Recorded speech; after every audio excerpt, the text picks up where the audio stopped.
Hi, I'm Robert Osborne. The next film in which royals mix it up with commoners is a case actually of life imitating art, or maybe art influencing life. The movie is one from MGM in 1956 called The Swan, a story about a beautiful girl without royal blood who's being wooed by a prince.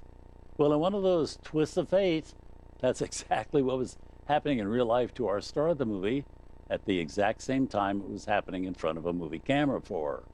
It all began in 1955 when Grace Kelly suggested to MGM, where she was under contract, that they make a movie version of the famous Molnar play, The Swan. The story Grace had done as a live television play in 1950 when she was still basically an unknown actress.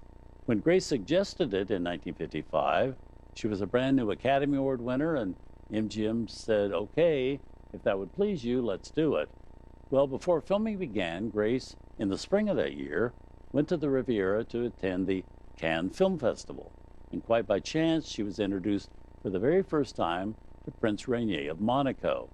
Then she went to North Carolina to start shooting this movie, The Swan, on location there.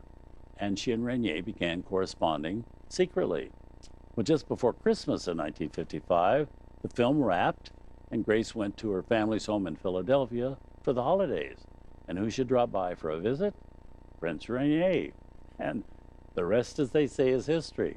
A few months later, after Grace made one last film, High Society, she indeed had a prince for a husband, and she became Princess Grace of Monaco.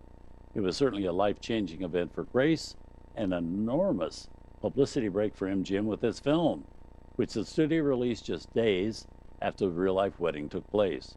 A time when Grace Kelly, or rather Princess Grace, was on the front page of every newspaper and in every headline. So here now with a very imposing cast that includes Alec Guinness in what was his first American-made film, also Louis Jourdan, 2 years before he starred in the movie hit Gigi, and also in the cast Agnes Moorehead, Brian Aherne, Estelle Winwood, and playing Grace's mother, Jessie Royce Landis, who also played her mama in Hitchcock's To Catch a Thief. Here from 1956, directed by Charles Vidor, The Swan.